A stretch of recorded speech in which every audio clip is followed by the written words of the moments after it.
കളമശ്ശേരിയിൽ വാഹനാപകടത്തിൽ ഒരാൾ മരിച്ചു. കളമശ്ശേരി സ്വദേശി സാജു ആണ് മരിച്ചത്. ഗുരുതര പരിക്കുകളോടെ ഒരാൾ ചികിത്സയിലാണ്.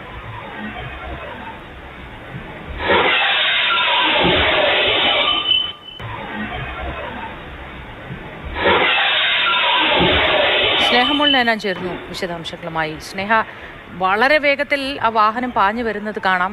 എന്താണ് ഉണ്ടായത്?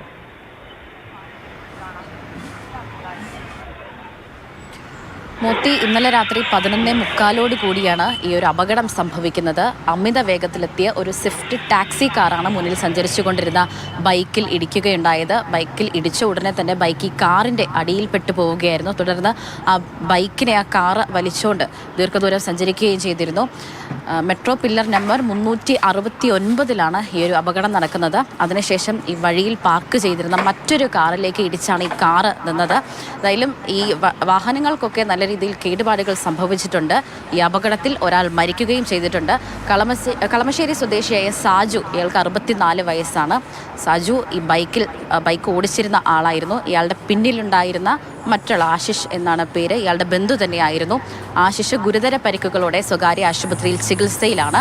ഷാജുവിൻ്റെ മൃതദേഹം മറ്റൊരു സ്വകാര്യ ആശുപത്രിയിൽ സൂക്ഷിച്ചിരിക്കുകയാണ്. എന്തായാലും നടക്കുന്ന ഒരു ദൃശ്യങ്ങളാണ് പുറത്തു വന്നിരിക്കുന്നത്. ഇന്നലെ പോലീസ് സ്ഥലത്തെത്തി ഗതാഗതം ഒക്കെ അപകടമുണ്ടായ വാഹനങ്ങളൊക്കെ നീക്കം ചെയ്ത് ഗതാഗത തടസ്സമൊക്കെ നിയന്ത്രണ വിധേയമാക്കിയിട്ടുണ്ട്.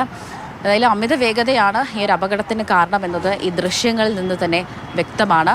ഇടിച്ച ഉടനെ തന്നെ ഈ ഇരുചക്ര വാഹനം ഈ കാറിന് അടിയിൽപ്പെട്ടു പോവുകയും ദീർഘദൂരം ആ കാറ് ആ ബൈക്കിനെ വലിച്ചുകൊണ്ട് സഞ്ചരിക്കുകയുമാണ് ചെയ്തത്. ഈ കാറിൻ്റെ നിയന്ത്രണം നഷ്ടപ്പെട്ടു എന്ന് തന്നെയാണ് ഈ ദൃശ്യങ്ങളിൽ നിന്ന് മനസ്സിലാക്കുന്നത്. 2 പേരായിരുന്നു ഈ ബൈക്കിൽ ഉണ്ടായിരുന്നത്. ഒരാൾ മരിക്കുകയും മറ്റൊരാൾക്ക് ഗുരുതരമായി പരിക്കേൽക്കുകയും ചെയ്തിട്ടുണ്ട്. വളരെ വേഗത്തിലാണ് ആ കാർ വരുന്നത്.